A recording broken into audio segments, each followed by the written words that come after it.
네, 히가시노 게이고의 당신이 누군가를 죽였다입니다.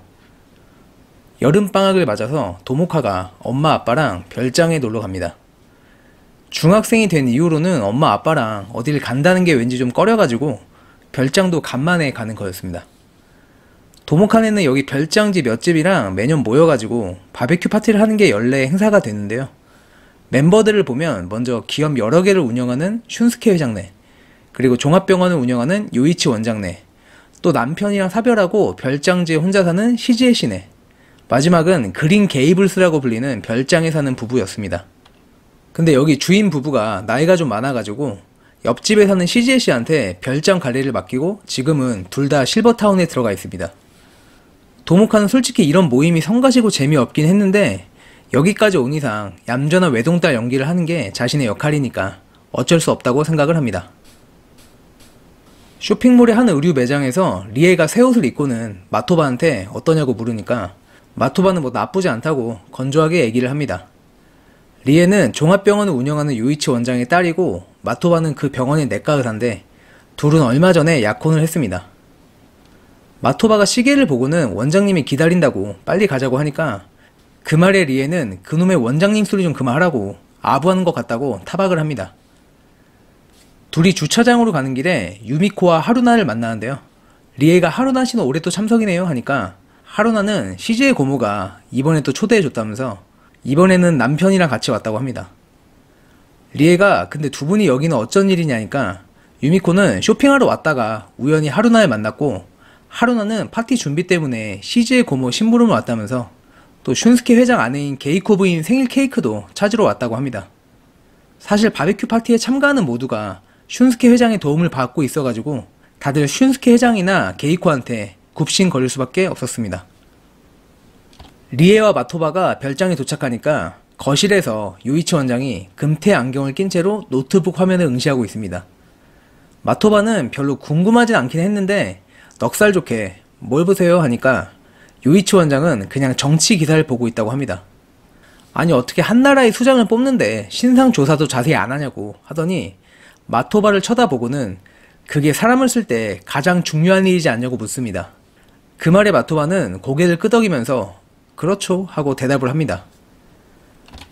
그때 나갈 준비를 하고 방에서 나오는 아내 치즈로한테 요이치 원장이 게이코 부인 선물은 뭘로 준비했냐고 묻습니다. 치즈로가 그냥 적당히 에르메스 스카프로 준비했다니까 요이치 원장은 잘했다면서 이따 사람들 안 볼 때 슬쩍 주라고 합니다. 그 모습을 본 마토바는 당신도 슌스케 회장한테는 어쩔 수 없구만 하면서 속으로 혀를 끌끌 찹니다. 슌스케 회장이랑 게이코가 준비를 마치고 거실로 내려가니까 회사 직원인 히토시와 그의 아내인 나나미 그리고 초등학생 아들 가이토가 나란히 서 있습니다. 슌스케 회장은 파티장까지는 히토시가 운전할 거라니까 게이코가 근데 좁아서 다 탈 수 있나? 라고 슬쩍 히토시를 보면서 얘기합니다. 히토시의 차는 5인승이라서 솔직히 타려면 다 탈 수는 있는데 게이코의 말은 그게 아니었습니다. 그때 게이코의 말을 빠르게 간파한 나나미가 가이토가 차 타는 걸 너무 싫어한다면서 자기들은 그냥 걸어가겠다고 억지 웃음을 지으면서 말을 합니다. 바베큐 파티가 열리는 시즈엔의 별장에 도착해서 슌스케 회장은 시즈엔한테 히토시네 가족을 소개한 다음에 자기들이 뭐든 돕겠다고 했다면서 사양 말고 마음껏 부려먹으라고 합니다. 그 말에 히토시는 시즈엔한테 시키는 건 뭐든 하겠다면서 잘 부탁드린다고 고개를 연신 숙입니다. 자, 그럼 슬슬 시작할까요? 슌스케 회장의 말에 참석자들이 샴페인 잔을 들고 건배를 외칩니다. 히토시는 화로 앞에서 열심히 고기만 굽는데요.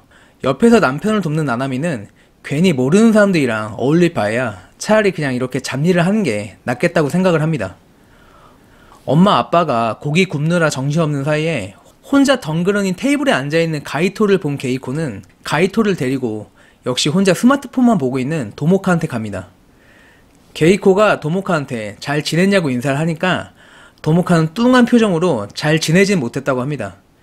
게이코가 무슨 일 있냐니까 도모카는 2달 전에 키우던 고양이인 루비가 죽었다고 하는데요. 게이코는 저런 하면서 도모카를 위로하고는 미안한데 부탁이 있다고 가이토가 혼자 있으니까 같이 좀 놀아달라고 합니다. 그 모습을 본 요이치 원장은 게이코한테 역시 사모님이라면서 사모님의 따뜻한 배려에 감탄했다고 아부를 합니다. 에이 별말씀을 이라고 손사래를 치는 게이코는 속으로 좋아라 합니다. 솔직히 가이토가 혼자 있든 말든 상관은 없었는데 어쨌든 이렇게 좋은 인상을 남겼다는 것에 매우 흡족해 합니다. 뭐 인간이라는 게 어차피 겉과 속이 다 다른 거니까 그렇게 생각하면서 시야 한 구석에 그 여자의 모습이 눈에 들어옵니다. 그 여자의 정체를 아는 건 나밖에 없긴 한데 뭐 독침은 숨기고 있어야 무기가 되는 거니까 일단은 혼자만 알고 있기로 합니다. 리에 씨는 일을 계속 하실 건가요? 하루나의 물음에 리에는 아기가 생길 때까지는 계속 할 것 같다고 하고는 그나저나 하루나 씨는 아이 계획이 없냐고 물어봅니다. 젊은 사람들끼리 재밌는 얘기 하나 보네? 유미코랑 시즈에가 그렇게 말하면서 자리에 앉습니다. 마토바가 시즈에한테 여기 혼자 사는 게 외롭진 않냐니까 시즈에는 여기에도 친구들이 있고 또 원래 혼자 지내는 걸 좋아해서 괜찮다고 합니다.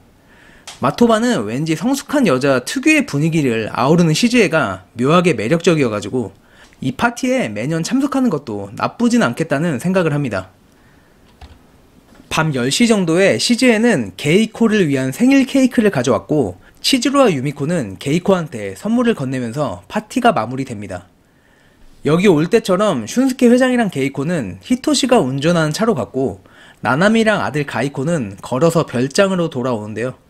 별장에 도착하니까 슌스케 회장이 아무래도 술이 좀 부족한 것 같다고 히토시한테 근처 바에 가서 한 잔 더 하자고 합니다.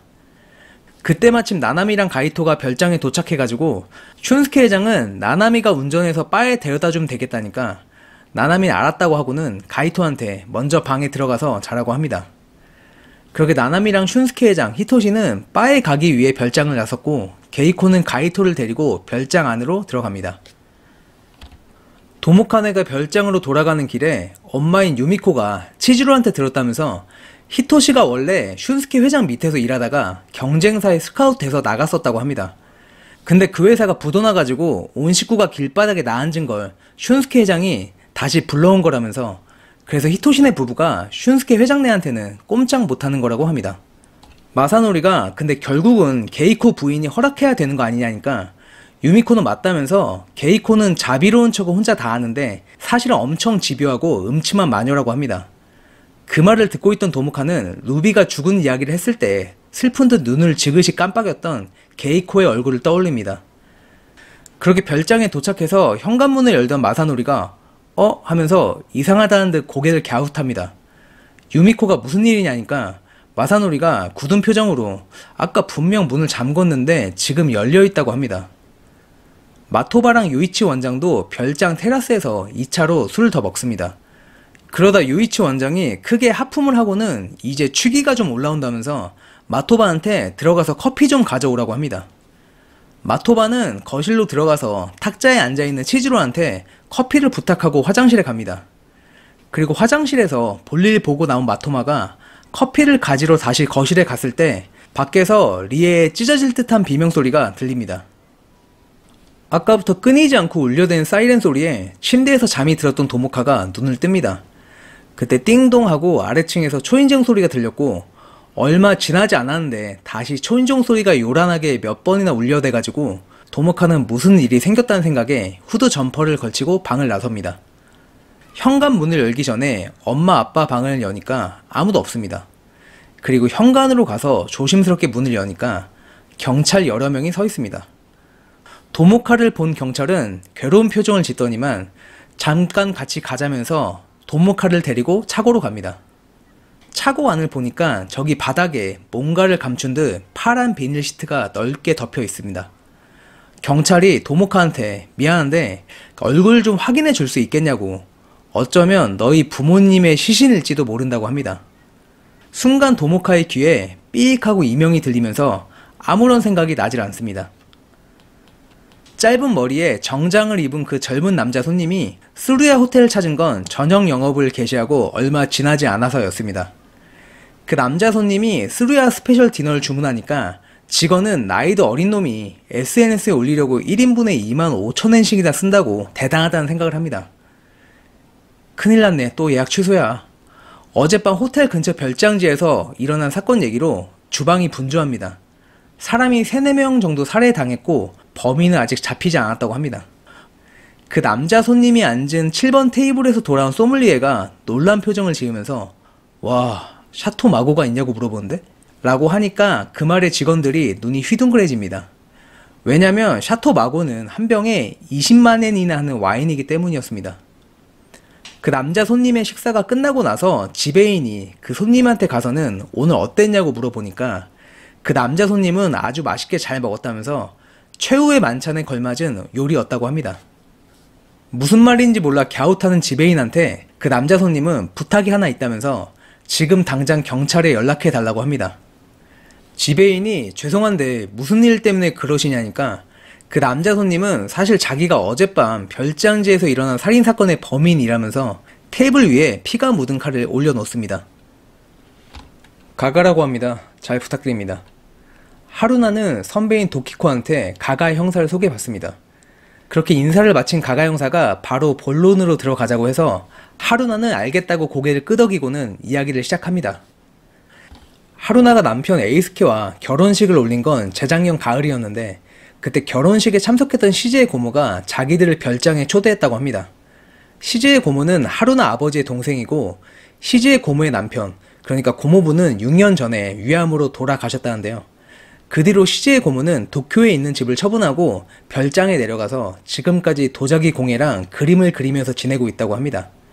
하루나는 어릴 때 부모님 따라서 그 별장에 몇 번 가본 적이 있었는데 그때마다 하루나는 시즈의 고모랑 케이크나 도자기를 만들고 놀면서 친구처럼 친하게 지냈다고 합니다. 작년에 하루나는 남편 에이스케랑 처음으로 바베큐 파티 모임에 참석을 했었는데 다들 직업이나 사는 세계는 달라도 모두 부유하다는 공통점이 있어가지고 이야기거리도 다양한 게 나름 재밌었다고 합니다. 그래서 올해도 시즈의 고모의 파티 초대에 바로 응했다고 합니다. 사건 당일 점심 지나서 별장에 도착을 했고 파티는 오후 6시에 시작했다고 말하는데 그때 가가 형사가 갑자기 잠깐만요 하더니 처음 시즈의 시내 별장에 도착해서 파티가 시작되는 오후 6시까지 하루나 씨랑 남편 에이스케 씨는 어디서 어떻게 시간을 보냈는지 구체적으로 얘기해 달라고 합니다. 하루나가 당황해서는 근데 그게 사건이랑 관련이 있나요? 하고 도키코 선배를 쳐다보니까 도키코는 웃으면서 가가 형사는 원래 그런 사람이라면서 사소한 일이라도 다 알아두려는 거라고 합니다. 가가 형사가 불편하게 해서 죄송하다니까 하루나는 고개를 저으면서 괜찮다고 하고는 이야기를 이어나갑니다. 별장에 점심쯤에 도착한 다음에 조금 쉬고 나서 파티 준비를 도왔고 시즈의 고모가 심부름을 시켜서 쇼핑몰에 갔다가 오후 5시 반쯤에 다시 별장으로 돌아왔다고 합니다. 파티는 어떤 식으로 진행됐냐는 가가 형사의 질문에 그냥 평범한 파티였다면서 다 같이 음식을 먹고 술 마시면서 이야기를 나눴고 마지막엔 게이코 부인 생일 파티를 했다고 합니다. 가가 형사가 노래방 기계로 노래를 부르거나 악기를 연주했거나 아니면 불꽃놀이 같은 걸 했냐니까 하루나는 그런 건 없었다고 합니다. 그렇게 10시 넘어서 손님들을 배웅하고 뒷정리 후에 하루나랑 남편 에이스케가 방에서 쉬고 있는데 갑자기 저 멀리서 사이렌 울리는 소리가 들렸다고 합니다. 그리고 에이스케가 창가를 내다보더니만 자기가 나가서 무슨 일인지 보고 오겠다고 했다는데요. 하루나가 그냥 집에 있는 게 낫지 않겠냐니까 에이스케는 그래도 한번 살펴보고 오겠다고 하고는 현관을 나섰다고 합니다. 근데 에이스케가 나간 지 20분이 지나도 돌아오질 않았다고 합니다. 에이스케가 전화도 받질 않아서 불안한 마음에 좀 누워 있어야겠다 싶어가지고 커튼을 치려고 창가로 갔는데 시야 한 구석에 뭔가 희미한 빛이 보여서 뭐지 하고 자세히 보니까 뒤뜰에 누군가 쓰러져 있었다고 합니다. 하루나가 바로 방에서 뛰쳐나와가지고 뒤뜰로 가보니까 바닥에 에이스케가 쓰러져 있었다고 합니다. 가슴에는 칼이 꽂혀 있었고 셔츠 전체는 피로 물들어 있었다고 합니다. 경찰 말로는 이웃 별장에서도 사건이 났었다는데요. 자기가 들었던 사이렌 소리가 그거였던 것 같다고 합니다. 여튼 그렇게 뒤뜰에 칼에 찔린 채 쓰러져 있는 에이스케를 구급차가 와서 병원으로 이송하긴 했는데 얼마 있다가 사망했다고 합니다. 가가 형사는 힘든 이야기인데 말해줘서 고맙다고 그리고 에이스케 씨의 명복을 빈다는 말을 건넵니다. 그리고는 죄송한데 범인인 히카와 다이씨를 아냐고 하니까 하루나는 경찰한테도 여러 번 말했지만 자기는 일면식도 없고 전혀 모르는 사람이라고 합니다. 다이씨는 도쿄에 사는 28살 무직에 딱히 살인 동기는 없었고 그저 삶의 의미를 느끼지 못해서 사형당하고 싶다는 생각에 그냥 아무나 칼로 찔러 죽인 것 뿐이라면서 정확한 사건의 전모에 대해서는 입을 다물고 있다고 합니다. 그러다 하루는 시즈의 고모한테 피해자 유족들끼리 검증회를 열기로 했다는 연락을 받았다는데요. 검증회를 제안한 건 슌스케 회장이고, 아무래도 이대로 다이씨가 사형이 돼버리면 사건의 진상은 영원히 미궁에 빠져버리니까 우리끼리라도 전모를 밝혀보자는 취지라고 합니다. 검증회에는 가족별로 2명까지는 동행자 참석이 허용됐고, 특히 전문적인 지식이 있는 사람이면 환영한다고 해서 하루나는 선배인 도키코한테 마침 지금 장기 휴가 중에 있는 가가 형사를 소개받은 거였습니다. 하루나의 이야기를 들은 가가 형사가 수첩을 보더니만, 그럼 살해당한 사람은 슌스케 회장의 아내인 게이코 씨, 요이치 원장, 도모카 학생의 부모인 유미코 씨와 마사노리 씨, 마지막으로 하루나 씨의 부군인 에이스케 씨군요 라고 합니다.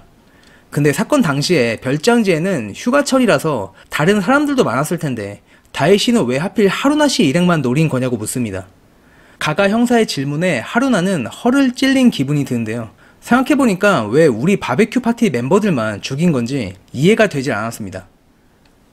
하루나와 가가 형사가 도쿄역에서 만나서 기차를 타고 사건 현장에 있는 별장지로 갑니다. 하루나가 가방에서 남자 손목시계 하나를 꺼낸 걸 보고 가가 형사는 누구 시계냐고 물어보는데요. 하루나는 에이스케가 죽기 전까지 차고 있던 시계라면서 이번 에이스케 생일에 선물한 시계라고 말을 하고는 결국 눈물을 흘립니다. 역에서 내린 두 사람은 택시를 타고 검증회가 있는 수루야 호텔로 갔고, 아직 30분 정도 시간이 남아서 일단 각자 방에서 짐을 두고 다시 만나기로 합니다. 호텔방으로 들어간 하루나가 가방을 내려놓고 핸드백에서 편지 봉투 하나를 꺼냅니다. 이틀 전에 누군가한테 받은 거였는데 봉투 안에 편지지에는 짧은 한 줄만 인쇄되어 있습니다. 당신이 누군가를 죽였다. 3층 회의실 입구에 서 있는 별장지 사람들한테 하루나는 가가 형사를 소개합니다. 모두한테 인사를 한 가가 형사가 마토바를 보더니 다친 곳은 좀 어떠냐고 묻는데요. 그날 범인한테 왼쪽 옆구리를 칼로 찔렸던 마토바는 지금도 좀 욱신거리긴 한데 큰 문제는 없다고 합니다. 회의실 안에 들어가니까 슌스케 회장이랑 히토시, 그리고 아내 나나미랑 아들인 가이토 외에 어깨가 떡 벌어진 정장 차림의 낯선 남자가 있습니다. 슌스케 회장은 자기가 데려온 특별 손님이라면서 현재 이 사건을 담당하고 있는 사카키 형사라고 합니다. 사카키 형사는 자기는 그냥 참석만 한 거라고 조용히 듣고만 있겠다면서 혹시 궁금한 게 있으면 자기가 공개할 수 있는 선에서 정보를 제공하겠다고 합니다. 그때 2명의 여자가 문을 열고 들어오는데요. 한 명은 중학생인 도모카였고 다른 한 명은 자기를 마오라고 소개한 20대 초반으로 보이는 여자였습니다. 도모카는 학교 기숙사 생활 지도사인데 아무래도 도모카가 혼자서는 불안하다고 해서 같이 동행했다고 합니다. 슌스케 회장이 근데 누가 진행을 좀 맡아줬으면 한다고 해서 누가 하면 좋을까 논의를 하다가 결국 이 사건과 가장 연관이 없는 가가 형사한테 진행을 부탁합니다. 가가 형사는 수락을 하면서 대신 조건이 하나 있다고, 진실 규명을 위해서 모든 질문에는 다 솔직히 대답해 달라고 합니다. 화이트보드 앞에 선 가가 형사가 시간 순서대로 이야기를 구성해보자면서 그날 밤 첫 신고를 한 사람이 누구냐고 묻는데요. 요이치 원장의 아내인 치즈루가 손을 들고 자기라면서 당시 상황을 설명합니다. 바베큐 파티가 끝나고 별장으로 돌아왔는데 남편 요이치가 한 잔 더 하고 싶다고 해가지고 테라스에서 마토바랑 위스키를 마셨다고 합니다. 그리고 자기는 거실에 있었는데 나중에 마토바가 들어와서는 남편이 커피를 달라고 했다 해서 부엌으로 가서 커피를 내렸다고 합니다. 그러다 밖에서 리의 비명이 들려가지고 재빨리 나가봤더니 바닥에는 남편이 쓰러져 있었고 남편 등이 새빨간 피로 물들어 있었다고 합니다. 리에한테 어떻게 된 거냐고 물어보니까 자기도 모르겠다고 해서 일단 다시 안으로 들어와서 119에 신고를 했다고 합니다. 그때 화장실에서 나온 마토바도 무슨 일이냐면서 달려 나왔는데 시간은 대략 12시쯤이었다고 합니다. 치즈루는 신고를 하고 다시 정원으로 가서 리에랑 함께 남편 옆에 있었다니까 가가 형사가 그때 마토바 씨는 뭐하고 있었냐고 묻는데요. 마토바는 원장님을 찌른 범인이 아직 근처에 있을지도 모른다는 생각에 범인을 찾으러 별장 밖으로 나갔다고 합니다. 그리고 도모칸의 별장 근처까지 갔을 때 갑자기 뒤에서 누군가 자기를 밀어 넘어뜨리고는 도망갔다면서 다시 일어나려고 하는 순간 옆구리에서 강렬한 통증이 느껴져서 만져봤더니 피가 났다고 합니다. 얼마 있다가 119가 와서 요이치 원장이랑 마토바를 병원으로 이송했고 마토바는 다행히 급소를 비껴가서 목숨은 건졌는데 요이치 원장은 곧 사망했다고 합니다. 두 번째 피해자는 에이스케였고 신고자는 CJ라고 합니다. 파티 뒷정리를 마치고 나서 갑자기 사이렌 소리가 들렸고 에이스케가 무슨 일인지 확인한다고 나갔다고 합니다. 그리고 시간이 좀 지나서 뒷문에서 갑자기 하루나의 울부짖는 소리가 들렸다는데요. 뒤뜰로 나가보니까 바닥에 에이스케가 쓰러져 있었다고 합니다. 에이스케는 왼쪽 옆구리와 가슴 모두 두 군데를 찔렸고 칼은 가슴에 박혀 있었다면서 그때가 12시 40분쯤이었다고 합니다. 세 번째 피해자는 슌스케 회장의 아내인 게이코였습니다. 슌스케 회장은 파티가 끝나고 히토시랑 함께 나나미가 운전한 차를 타고 근처 바에 가서 한 잔 더 했다고 합니다. 그리고 1시간 정도 지났을 때 바 직원들이 별장지에서 살인사건이 일어났다는 이야기를 했는데 아무래도 자기네 별장인 것 같았다고 합니다. 그래서 바 근처에서 대기하고 있던 나나미한테 전화해가지고 다시 차를 타고 별장에 왔다는데요. 현관문은 잠겨있지 않았고 안에 들어가니까 거실에 게이코가 피를 흘린 채 쓰러져 있었다고 합니다. 가슴을 여러 번 찔리긴 했는데 딱히 몸싸움의 흔적은 없었다고 합니다. 그때 히토시가 자기 아들인 가이토가 그날 범인을 본 것 같다고 하는데요. 가가 형사는 가이토한테 그날 본 것을 자세히 말해달라고 합니다. 가이토는 방에서 자다가 사이렌 소리가 들려서 잠에서 깼다고 합니다. 그리고 엄마 아빠가 타고 간 차가 왔는지 보려고 2층 방에서 창밖을 내다봤다는데요. 그때 누군가 주차장을 도망치듯 가로질러 나가는 걸 봤다고 합니다. 검은 옷을 입었고 얼굴은 못 봤다고 해요. 어느 쪽으로 도망쳤냐는 가가 형사의 물음에 가이토는 창문에서 내려다 봤을 때 왼쪽이었다니까 시제가 그쪽에는 그린 게이블스랑 요이치 원장님네 별장이 있다고 합니다. 평소에는 아내 게이코랑 그 바에 함께 갔었다는 슌스케 회장의 말에 가가 형사가 그럼 그날 게이코 씨는 왜 바에 안 갔냐고 물어보니까 슌스케 회장은 뭐 특별한 이유는 없었다면서 그날은 히토시랑 같이 가서인지 게이코는 그냥 별장에 있겠다고 했다 합니다. 가가 형사가 나나미한테 차를 대기하던 장소는 어디였냐고 물어보니까 나나미는 갓길이었다면서 바에서 100m도 떨어지지 않은 곳이었다고 합니다. 마지막은 도모카네 부모인 유미코와 마사노리였습니다. 잠을 자던 도모카가 계속 울리는 초인종 소리에 깨서 나가보니까 부모님은 없었고 경찰이 자기를 차고로 데려가더니 부모님의 시신을 확인해줬다고 합니다. 가가 형사는 부모님이 그 시간에 차고에 있었던 이유에 대해서 혹시 짚이는 게 있냐고 물어보니까 도모카는 잘 모르겠다고 합니다. 잠시 쉬는 시간에 하루나는 화장실에서 손을 씻으면서 생각에 잠깁니다. 당신이 누군가를 죽였다. 이 편지는 대체 누가 보낸 건지 그리고 이걸 사람들한테 이야기를 해야 할지 말아야 할지 고민을 합니다. 그때 화장실 안쪽 칸에서 치즈루가 나와서는 가가 형사님 정말 잘 데리고 온 것 같다면서 그 형사라면 사건의 진상을 밝혀낼 수 있을 것 같다고 합니다. 그리고는 그게 모두를 위한 일인지 모르겠지만요 라고 말을 덧붙이는데요. 그 말에 하루나가 네? 하니까 치즈루는 후후하고 웃더니만 자기가 이상한 소리 했다고 그냥 잊어달라고 말하고는 화장실 나갑니다. 검증회가 다시 시작됐고 가가 형사는 사카키 형사한테 사건 당시에 다른 목격자 정보나 CCTV 영상에 대해서 말해달라고 합니다. 사카키 형사는 현 시점에서 다른 목격자 정보는 없고 사건이 있던 각 별장에는 모두 CCTV가 설치되어 있었는데 사건 당시에 작동하지 않았던 CCTV가 2개 있었다고 합니다. 하나는 슌스케 회장네 별장 CCTV고 고의로 도구를 이용해서 코드를 자른 흔적이 있었다는데요. 마지막으로 촬영된 시간이 오후 8시 반 정도였고 그때는 다들 바베큐 파티를 즐기고 있을 때라고 합니다. 그 시간에 검은 후드를 걸친 범인의 모습이 똑똑히 찍혀 있었고 얼굴은 선명하지 않은데 체격이나 걸음걸이를 분석하니까 다이씨가 분명하다는 사실을 확인했다고 합니다. 그리고 다른 하나는 도모카 양내 별장 CCTV였는데 CCTV 자체에는 이상은 없었지만 SD 카드가 들어있지 않았다고 합니다.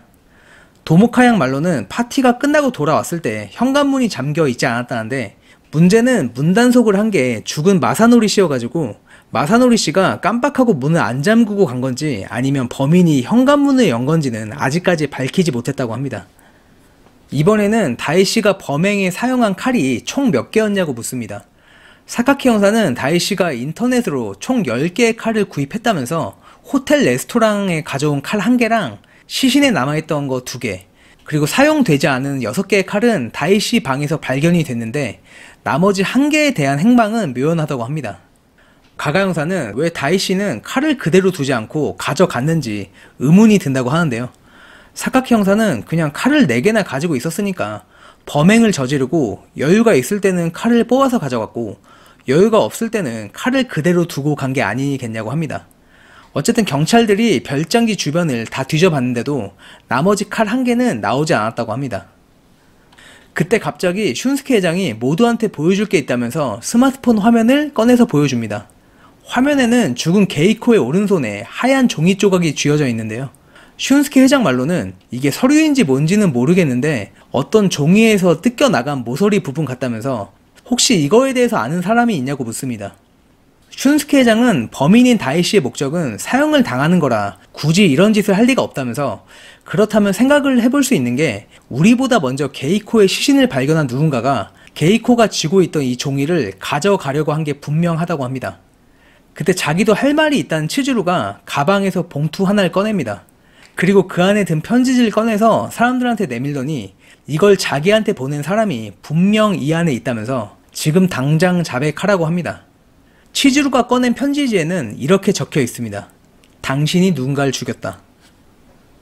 모두가 놀라움에 아무 말도 하지 못하고 있을 때 시즈에가 사실 그 편지 자기도 받았다고 하니까 이어서 마토바도 며칠 전에 자기한테도 왔었다고 합니다. 하루나도 가만히 있을 수가 없어가지고 가방에서 봉투를 꺼내서 자기도 이틀 전에 받았다고 하니까 히토시도 사실 우리 집에도 이런 게 하면서 품에서 봉투를 꺼냈고 도모카도 같은 편지를 받았다면서 편지를 꺼냅니다. 슌스케 회장도 자기네 집에 전화해서는 가사 도우미한테 우편물을 확인해 보라고 하니까 역시나 같은 내용의 편지가 온 것이 확인됩니다. 방에서 휴식을 취하던 하루나는 밤 10시에 가가 형사랑 호텔 바에서 만나기로 해가지고 바로 바로 갑니다. 바에 도착하니까 가가 형사가 히토시의 아내인 나나미랑 함께 있었는데 나나미는 남편이 레스토랑에서 좋은 와인을 마셨다고 해서 자기도 한잔 하고 싶어가지고 바에 왔다가 가가 형사를 만났다고 합니다. 하루나가 그 바베큐 파티날 고기만 구우시고 고생이 많았다고 하니까 나나미는 씁쓸한 웃음을 지으면서 자기들은 슌스케 회장님이나 게이코 부인한테 버림받으면 끝이라고 합니다. 남편이 한번 회장님을 배신하고 회사를 나간 적이 있어가지고 자기들은 뭐든 해야 한다고 합니다. 사실 이번 바베큐 파티에 자기 가족을 초대한 것도 일종의 충성심 테스트였다면서 어려운 부탁을 하거나 부당한 취급을 했을 때 거스르거나 불쾌한 티를 내면 바로 불합격이라고 합니다. 근데 그 합격 불합격을 정하는 게 게이코 부인이라는데요. 그분한테 밉보이면 모든 게 끝이라고 합니다.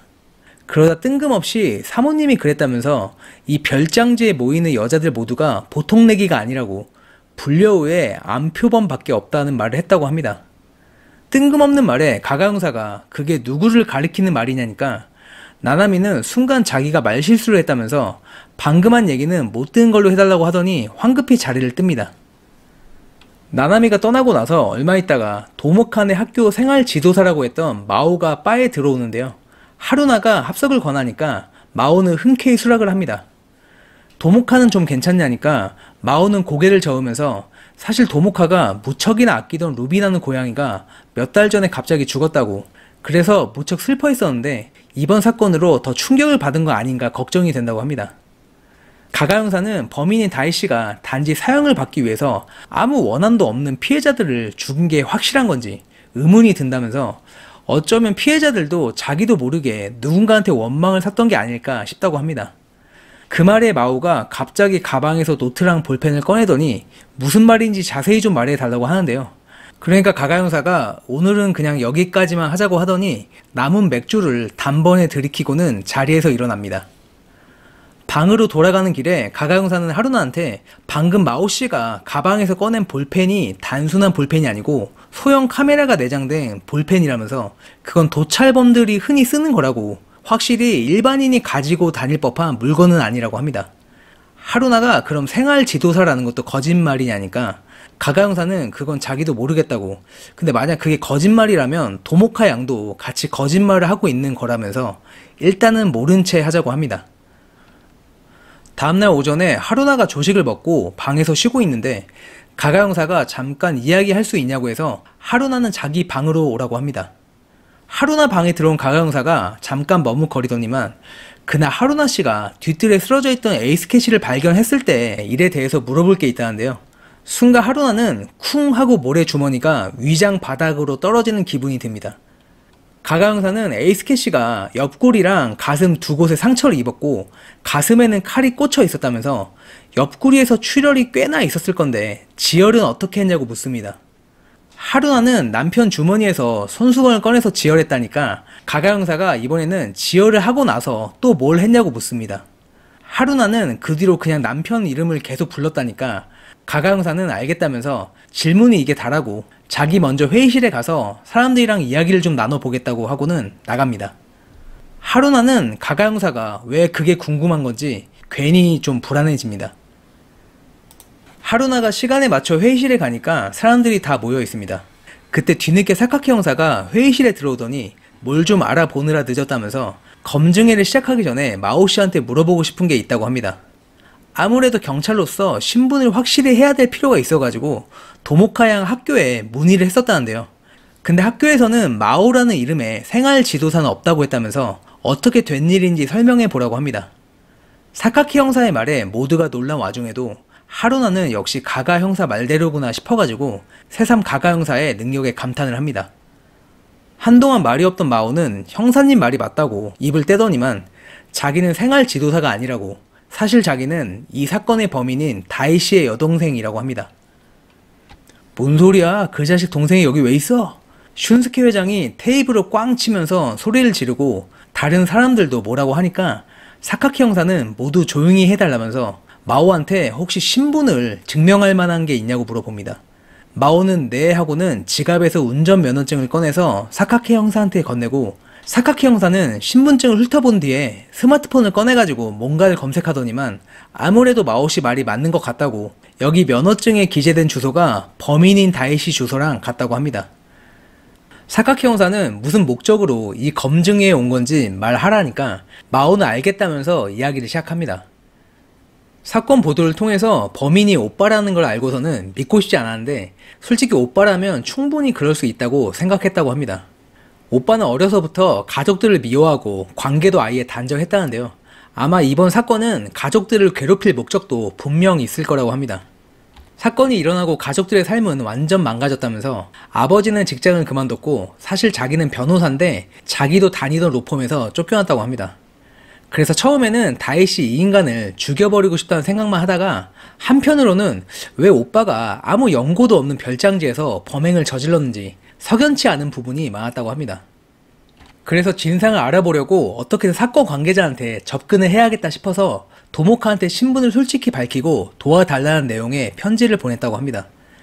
도모카는 편지 내용을 자세히 읽어보니까 진심이 느껴졌다고 하는데요.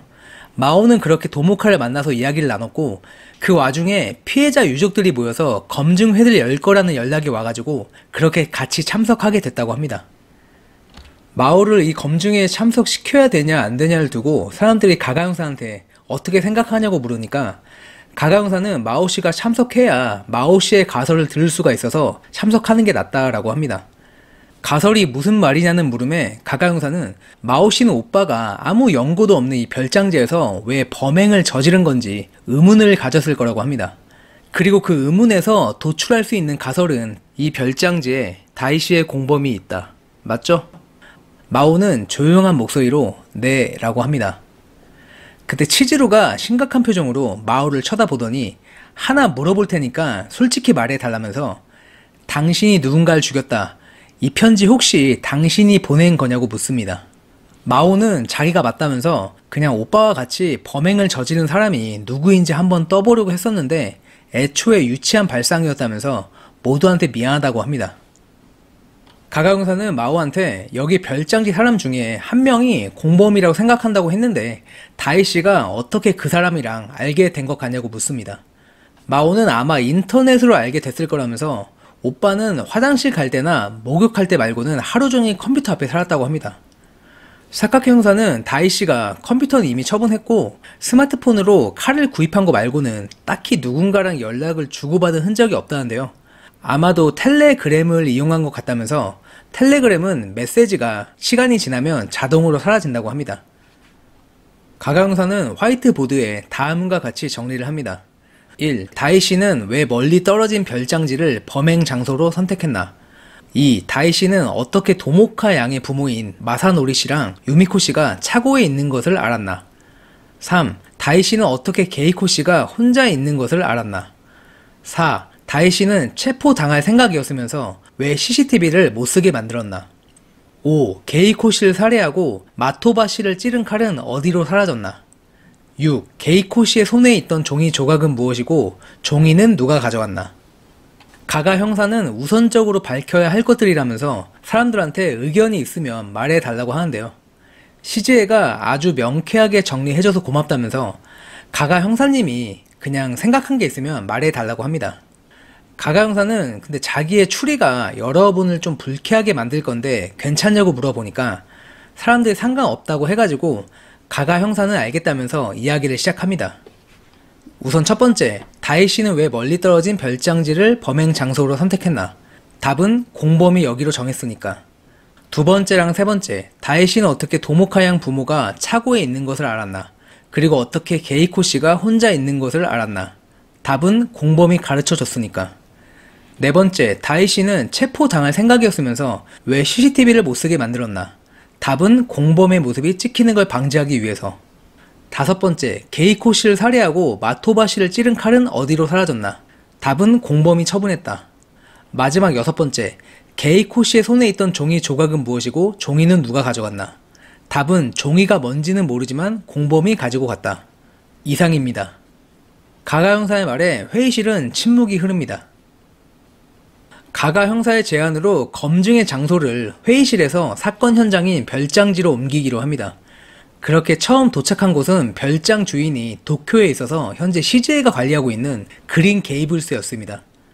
가가 형사는 수첩을 펼쳐서 사건 당일 오후 8시 12분에 여기 그린 게이블스 별장에 처음으로 범인 다이씨의 모습이 찍혔다고 설명을 합니다. 다음으로는 슌스케 회장네 별장으로 갑니다. 크고 넓은 거실 바닥에 테이프로 에어싸인 부분이 있었는데 게이코가 쓰러져 있던 곳이고 바닥 곳곳에는 아직도 흐릿하게 혈흔 자국이 남아 있습니다. 가가 형사는 딱히 몸싸움의 흔적은 없었다면서 게이코 부인이 가슴을 여러 곳 찔린 것을 보면 범인은 앞쪽에서 부인을 공격한 것 같다고 합니다. 그래서 게이코 부인을 찌른 건 안면이 있는 공범일 거라는데요. 만약 다이씨가 범인이었다면 게이코 부인은 비명을 질렀거나 다른 데로 도망갔을 거라고.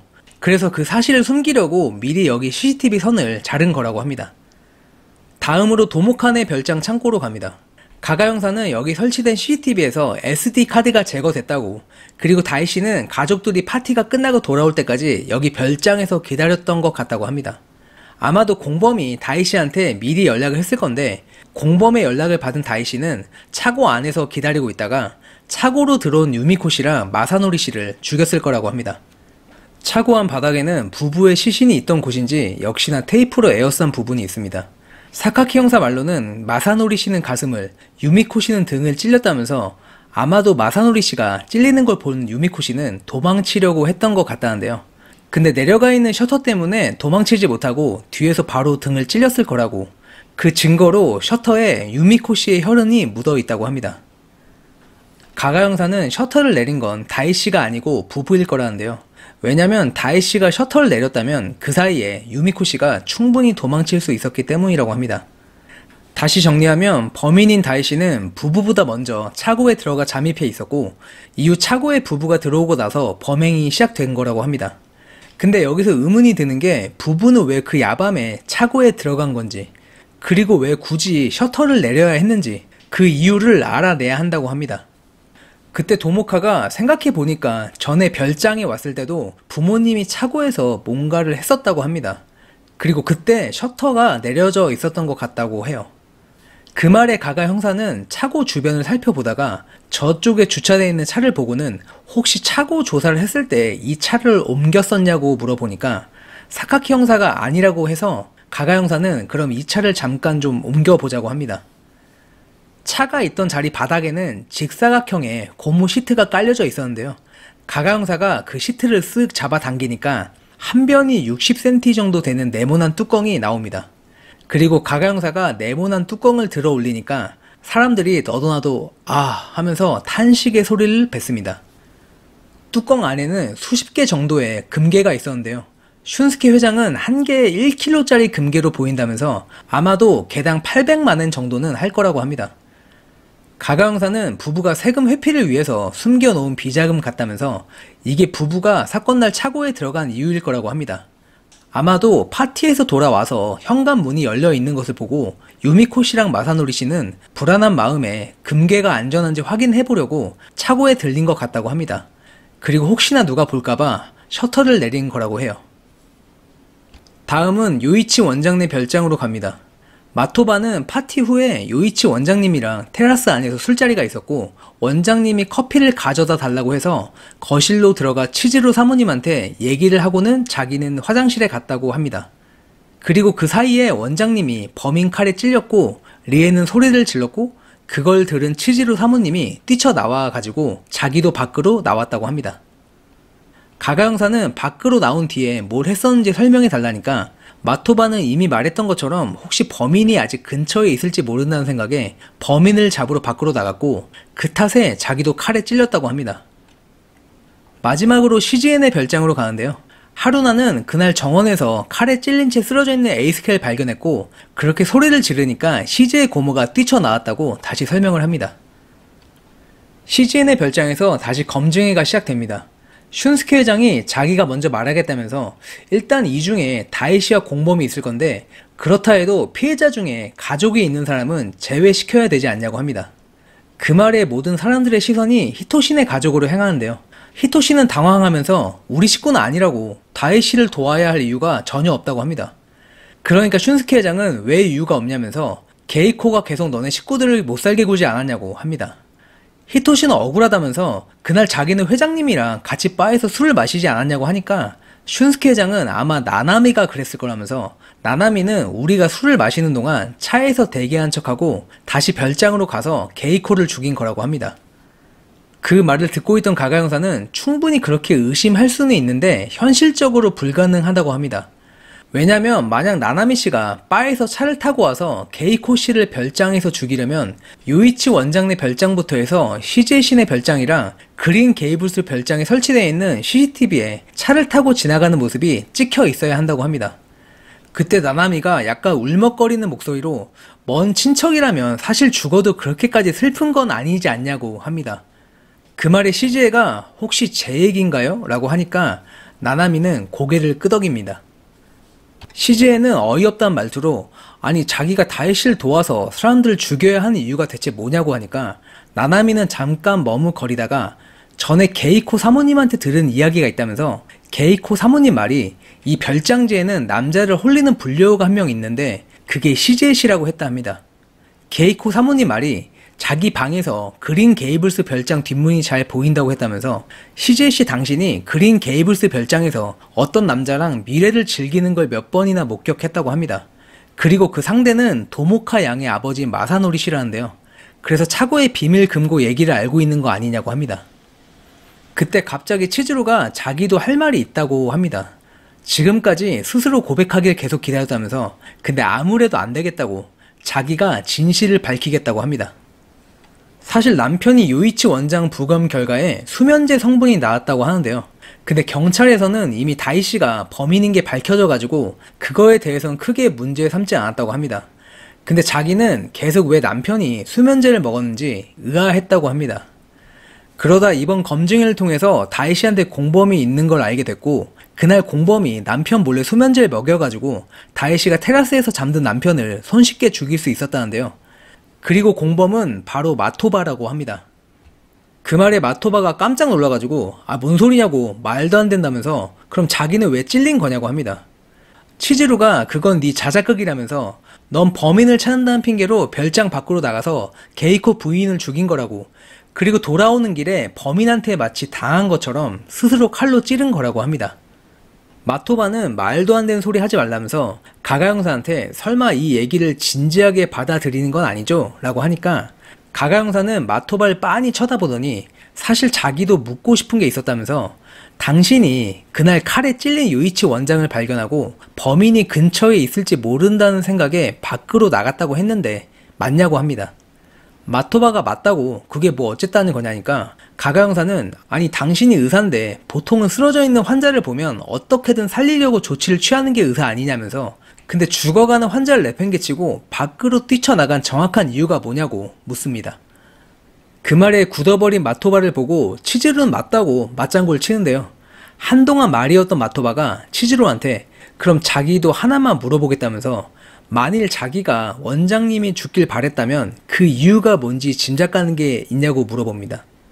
그 말에 치즈루는 뻔한 거 아니냐고 네가 예전에 네 아버지 죽은 일로 우리 가족한테 복수하려는 거 다 알고 있다고 합니다. 가가 형사가 두 집안 사이에 무슨 일이 있었는지 얘기해 달라니까 마토바는 알겠다면서 싸늘한 목소리로 이야기를 시작합니다. 20년 전에 마토바 아버지한테 뇌종양이 생겨가지고 요이치 원장네 병원에서 수술을 받았다고 합니다. 근데 얼마 지나지 않아서 아버지는 의식불명에 빠졌고 결국은 돌아가셨다고 합니다. 마토바네 가족은 병원에서 제대로 된 검사를 하지 않고 바로 개도술을 시행한 탓이라고 그렇게 병원을 상대로 손해배상 소송을 했는데 법원에서는 병원의 과실이 인정되지 않는다는 이유로 패소를 했다고 합니다. 그때 마토바는 자기 방식으로 복수를 하기로 결심했다는데요. 그건 요이치 원장 내 병원을 빼앗는 거였다고 합니다. 그렇게 노력 끝에 결국 내과 의사가 됐고 이후에 요이치 원장 내 병원에서 내과 의사를 구한다는 이야기를 듣고 바로 지원했다고 합니다.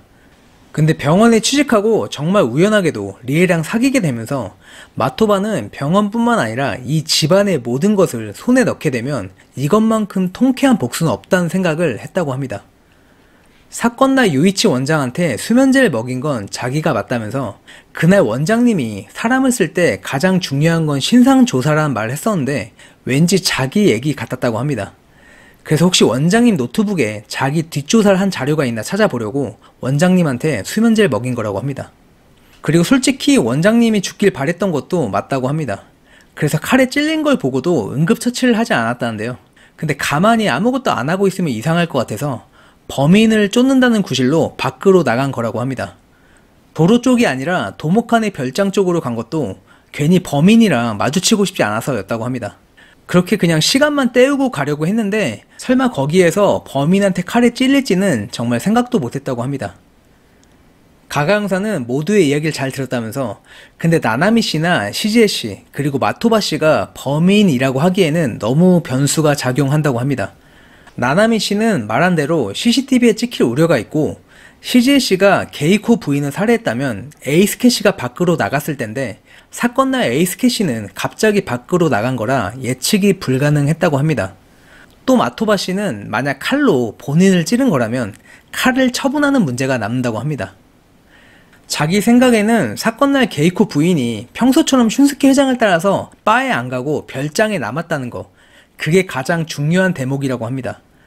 아마 범인이 게이코 부인이랑 파티 이후에 만날 약속을 미리 했기 때문일 거라면서 어쨌든 그 약속을 누구랑 했는지만 밝혀내면 이 사건은 해결이 될 거라고 합니다.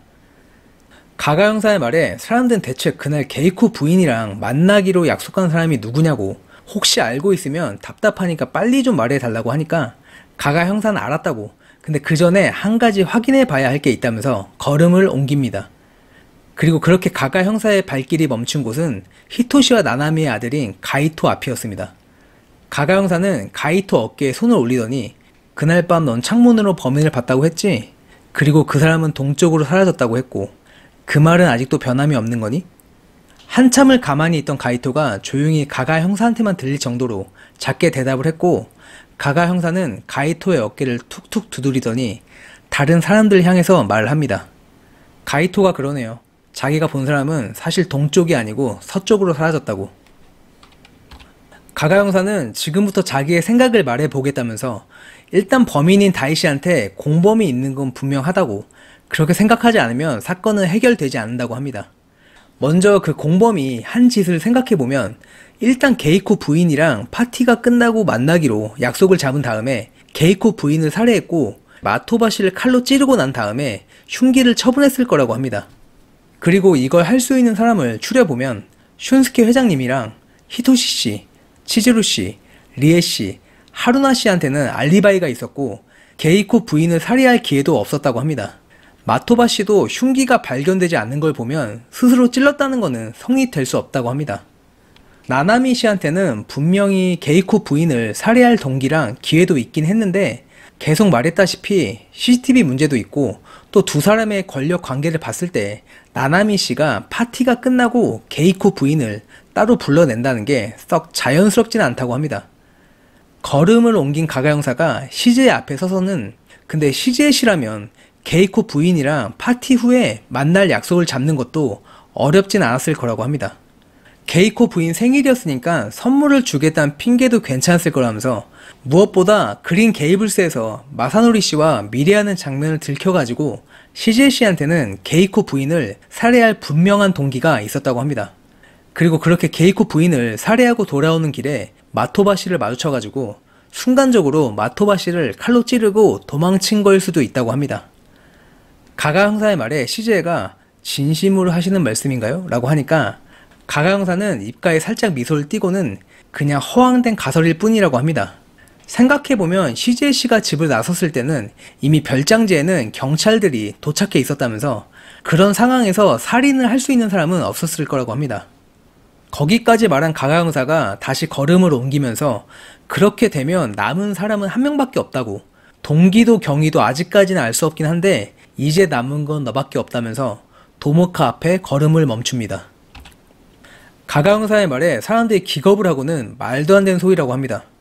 가가 형사는 가이토가 범인으로 보이는 사람이 서쪽이 아닌 동쪽으로 사라졌다고 거짓말을 했는데 아마도 그 사람을 감싸주려고 했던 것 같다면서 이유는 그날 바베큐 파티에서 유일하게 자기랑 놀아줬던 사람이기 때문이었을 거라고 합니다. 그리고는 지금 진실을 이야기하지 않으면 가이토한테 그날 네가 본 사람이 누구냐고 물어볼 거라고 하니까 도모카는 표정 하나 변하지 않고 가가 형사한테 혹시 소년법이 적용되는 게 몇 살이냐고 묻습니다. 가가 형사는 14살부터 19살까지는 소년법이 적용되고 사형은 구형될 수 없다니까 도모카는 하고는 코웃음을 치면서 말합니다. 아깝다. 사형당하고 싶었는데. 도모카는 부모님이 자기를 기숙사가 있는 학교에 보냈을 때도 두 분 다 바쁘니까 어쩔 수 없다는 생각으로 이해를 했습니다. 그렇게 기숙사 생활을 하면서 매일 집으로 갈 수 있는 방학만 손꼽아 기다렸는데 사실 엄마 아빠가 그립다기보다는 고양이 루비가 보고 싶어서였습니다. 도모카의 부모인 유미코와 마사노리는 사실 쇼인도 부부였는데요. 어느 날 두 사람은 도모카한테 사실 자기들한테는 각자 애인이 따로 있다면서 그래서 도모카가 중학교를 졸업하면 서로 헤어지는 걸로 합의가 됐다고 말했습니다. 문제는 두 사람이 이혼을 하면 누가 도모카를 데려가냐는 건데 도모카는 엄마 아빠 둘 다 자기를 데려가는 것에 썩 내켜하지 않는다는 걸 눈치껏 알게 됩니다. 그리고 그렇게 불안한 마음을 갖고 살던 도모카는 긴 연휴를 앞두고 집에 왔다가 싸늘하게 죽어있는 고양이 루비를 발견하게 됩니다. 루비는 털이 다 빠져 있었고 몸도 심하게 야인 채 죽어 있었는데요. 엄마 아빠는 아예 집에서 살지도 않는지 루비의 밥그릇은 비어 있었고 물그릇도 말라 있었습니다. 차가워진 루비를 아는 도모카는 이게 자신의 미래의 모습이란 생각을 하게 됐고 그렇게 엄마 아빠한테 사리를 품게 됩니다. 그러다 도모카는 우연히 어떤 익명 커뮤니티에서 사형 당하고 싶은 사람 연락 기다립니다 라는 글을 보게 됩니다. 글의 요지는 자살은 실패할 가능성이 크다면서 그런 점에서 사형이 확실하게 죽을 수 있는 방법이라고, 특히나 미워하는 인간을 죽인 다음에 사형을 당하면 그야말로 최고의 죽음이라는 내용이었습니다. 도모카는 바로 텔레그램으로 연락을 했고 그렇게 다이씨와 만나게 되는데요. 별장지에서 열리는 바베큐 파티에 대해서 다이씨는 관심을 보였고 결국 둘은 연쇄 살인범을 만들어서 최대한 많은 희생자를 내자는 계획을 세우게 됩니다. 사건 날에 엄마인 유미코가 쇼핑을 하러 나간 후에 도모카는 첫 행동에 나서는데요. 별장 CCTV에 SD카드를 제거하는 일이었습니다. 이후 세 사람이 파티에 가려고 별장을 나섰을 때 도모카는 운동화 끈을 묶는 척 하면서 미리 훔쳐놓은 여벌 열쇠로 몰래 현관문을 열어두었습니다. 파티는 예상대로 지루했고 도모카는 언제 끝나나 하고 계속 시계만 보고 있는데 갑자기 게이코가 말을 겁니다. 게이코는 루비가 죽었다는 얘기에 무척이나 상투적이고 진부한 말로 도모카를 위로했는데요. 그때 도모카는 이 사람은 내가 죽여야겠다 라는 생각을 하게 됩니다. 파티가 한창일 때 도모카는 다이씨한테 슌스케 회장 내 CCTV를 고장냈다는 메시지를 받게 됩니다. 드디어 시작됐다 라는 생각을 하면서 도모카는 게이코한테 몰래 가서 겉에 선물 교환권이라고 적힌 종이 한 장을 건넵니다. 그 종이에는 생신 축하드립니다. 선물을 드리고 싶은데 오늘 밤 12시에 사모님 별장 밖에서 기다릴게요. 이 종이는 교환권이니까 꼭 가지고 오세요. 그리고 이 일은 비밀로 해주시고요. 라고 적혀 있었고 그걸 읽은 게이코는 미소를 띠면서 도모카를 향해 한쪽 눈을 찡긋합니다. 파티가 끝나고 도모카는 다시 별장으로 돌아왔고 현관문이 잠겨있지 않은 걸 발견한 마사노리와 유미코는 당황해서는 곧바로 차고 쪽으로 향합니다. 사실 도모카는 진작에 그 차고에 비밀 금고가 있다는 사실을 알고 있었습니다. 두 사람이 차고로 향하는 것을 보고 도모카는 아까부터 차고에 숨어있는 다이씨한테 메시지를 보냅니다. 그리고 자기 방으로 올라가서 침대에 누워 눈을 감고 있는데 얼마 있다가 다이씨한테 메시지가 옵니다. 나는 신이 되었다. 11시 50분이 돼서 도모카는 검은색 후드 자켓을 걸치고 방을 나섭니다. 손전등을 들고 별장을 나와서 차고 앞으로 가니까 셔터 앞에 다이씨가 놓고 간 회색 천 주머니가 있었고 그 안에는 칼이 들어있습니다. 12시 정각에 슌스케 회장 별장에 도착해서 현관문 쪽을 바라보고 있으니까 얼마 있다가 게이코가 문을 열고 나옵니다. 그리고 도모카를 보고는 아무도 없으니까 안으로 들어오라고 합니다. 도모카는 들어가자마자 아까 제가 드린 종이는요? 라고 하니까 게이코는 아 잠깐만 하고는 테이블에서 종이를 짚고는 다시 한번 읽어보더니 우후후 하고 웃습니다. 그리고는 안표범 새끼라 그런지 참 재밌는 생각을 했네. 역시 피는 못 속여 라고 합니다. 그 말에 도모카가 안표범? 우리 엄마 얘기인가요? 라고 하니까 게이코는 맞다고 너네 엄마 남자 돈을 쥐어짜면서 사는 게 딱 안표범이라고 합니다. 그리고 너네 엄마 아빠 쇼윈도 부부인 것도 다 안다고 실실거립니다. 도모카는 가슴속에서 뭔가 끓어오르는 걸 느끼면서 가지고 온 회색 주머니에서 칼을 뺍니다. 그리고 거침없이 게이코의 몸에 칼을 찔러 넣는데요. 게이코는 순간 놀라서 눈이 휘둥그레졌고 도모카는 칼을 빼서는 다시 한번 게이코의 몸에 칼을 깊숙이 찔러 넣습니다. 그렇게 게이코 손에서 종이를 뺏은 다음에 별장을 빠져나온 도모카는 다시 자기네 별장으로 가는데요. 거의 다 왔을 때 갑자기 눈앞에 어떤 남자의 뒷모습이 보입니다. 순간 여기서 들키면 끝장이라는 생각에 도모카는 상대가 뒤돌아보기 전에 먼저 돌진해서는 칼로 그 남자를 찌릅니다. 윽 하는 소리와 함께 그 남자가 주저앉았고 도모카는 산 울타리 쪽으로 도망친 다음에 한참을 돌아와서 다시 자기네 별장으로 옵니다. 그리고 시간이 좀 지났을 때 다이씨한테 메시지를 받습니다. 3명 죽임, 1명 미수, 대성공, 협조에 감사. 다시 도쿄로 돌아가는 기차 안에서 하루나는 가가 형사한테 도모카가 범인이라는 게 아직도 믿겨지지 않는다고 합니다. 가가 형사는 증거도 쉽게 찾을 수 있을 것 같다는데요. 게이코 부인을 살해할 때 도모카 옷에도 피가 상당히 묻었을 거라면서 아마 도모카네 별장 세면대랑 욕실에서 혈액 반응이 검출될 거라고 합니다. 그 말에 하루나는 이런 사람한테 의심받으면 절대 도망가지 못하겠다는 생각을 합니다. 가가 형사는 근데 아직도 풀지 못한 2가지 의문이 남는다면서 말을 잇습니다. 하나는 흉기의 개수라면서 다이씨가 구입한 칼이 총 10개고 방에서 찾은 건 6개니까 범행 당시에 가지고 있던 칼이 4개일 건데 확인된 게 다이씨가 호텔 레스토랑 테이블에 올려놨던 칼 1개 그리고 요이치 원장이랑 에이스케시 몸에 꽂혀있던 칼 각각 1개씩 해서 2개 총 3개라면서 나머지 1개는 어디 있는지 행방이 묘연하다고 합니다. 그리고 다른 하나는 피해자 수인데 다이씨가 마지막에 도모카한테 3명 죽임, 1명 미수, 대성공, 협조에 감사 라고 메시지 내용이 어딘가 좀 이상하다고 합니다. 왜냐면 메시지 내용대로라면 3명을 죽이고 1명은 미수에 그쳤다는 얘긴데 다이씨의 범행 순서를 보면 처음은 도모카네 부모인 유미코씨와 마사노리씨, 그 다음은 요이치 원장, 마지막으로 하루나씨의 남편인 에이스케씨였다면서 결국 미수에 그친 건 에이스케씨고 아마 칼도 그때 같이 사라졌던 것 같다고 합니다. 거기까지 말한 가가 형사는 하루나 쪽으로 몸을 틀고 말을 잇습니다. 하루나씨, 당신이 그 칼로 에이스케씨를 죽였죠?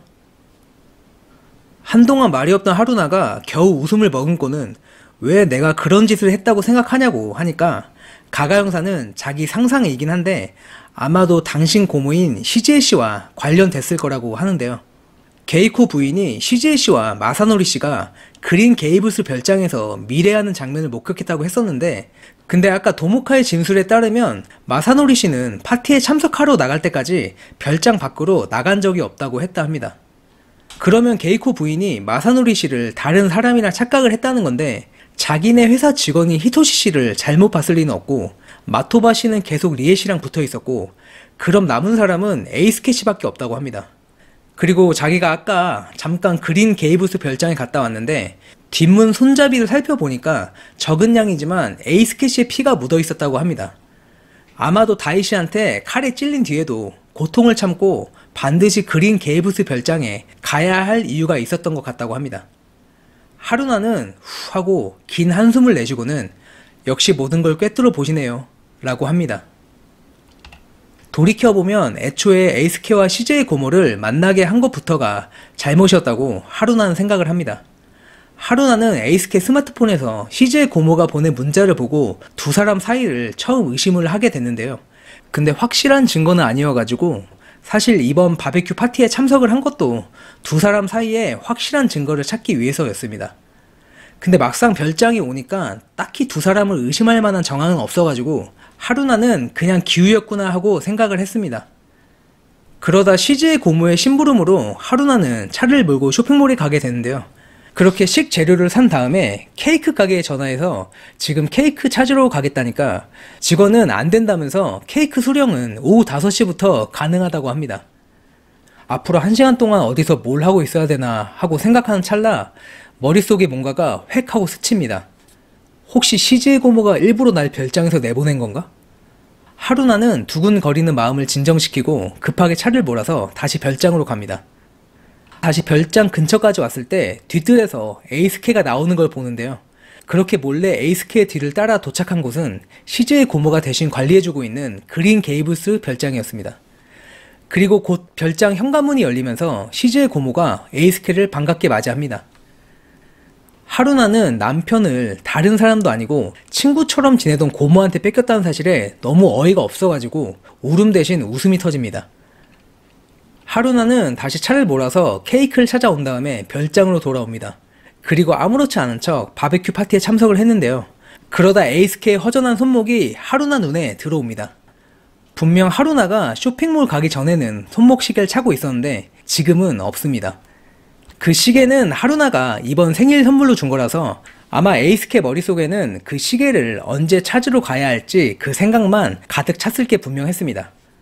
파티가 끝나고 사이렌 소리가 나면서 별장지 전체가 소란스러워지니까 아니나 다를까 에이스케가 무슨 일인지 살펴보고 오겠다면서 밖으로 나갑니다. 분명 그린 게이블스에 갔을 거라고 생각을 한 하루나는 얼마 있다가 뒷뜰에 쓰러져 있는 에이스케를 발견합니다. 옆구리에 꽂혀있는 칼을 보고 처음에는 연신 에이스케 이름을 부르는데요. 곧 정신을 차린 에이스케가 괜찮다고 다행히 급손 피한 것 같다면서 하루나를 안심시킵니다. 에이스케 옆구리에 꽂힌 칼자루에 손수건이 쌓여 있었는데 에이스케는 칼자루에 범인 지문이 묻어 있으니까 만지지 말라고 합니다. 알았다고 대답을 한 하루나가 시선을 돌리다가 에이스케의 손목을 보게 되는데요. 아까는 없었던 손목 시계가 채워져 있습니다. 그리고 그렇게 이성을 잃어버린 하루나는 에이스케의 옆구리에서 칼을 빼고는 그대로 에이스케의 가슴에 힘껏 찔러 넣습니다. 에이스케는 소리 한번 지르지 못한 채 다시 쓰러졌고 하루나는 에이스케의 가슴에 꽂힌 칼자루에서 손수건을 제거하고는 소리를 지릅니다. 시즈의 고모는 하루나한테 이후에도 에이스케의 죽음에 대해서 별 말이 없습니다. 자신의 범행을 못 봤을 수도 있고 아니면 봤는데 자기에 대한 미안함 때문에 모른 척 할 수도 있을 거라고 하루나는 생각을 합니다. 문제는 가가 형사였는데요. 결국 도키코 선배 말처럼 가가 형사한테는 거짓말이 통하지 않았습니다. 네, 오랜만에 녹음을 해봤는데요. 먼저 작품 평을 해보자면 나름 재밌게 읽었습니다. 일단 제가 좋아하는 그 클로즈드 서클 방식, 그러니까 별장제 안에서 이루어지는 살인사건 얘기라서 제가 그런 걸 되게 좋아하거든요. 그래서 좋았고, 또 마지막에 가가 형사가 사람들을 모아두고 자신의 추리를 얘기하면서 범인을 지명하는 그 포아로 방식도 제가 되게 좋아하는데 뭐 그런 면에서 재밌게 읽었습니다. 근데 좀 어설픈 면도 있다고 생각을 하는데 먼저 이 제목이 당신이 누군가를 죽였다 하잖아요.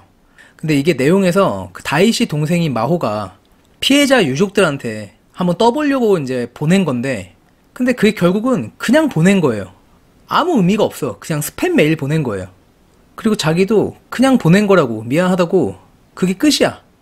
근데 이게 제목이야. 대체 이게 무슨 일인지, 예, 저는 모르겠습니다.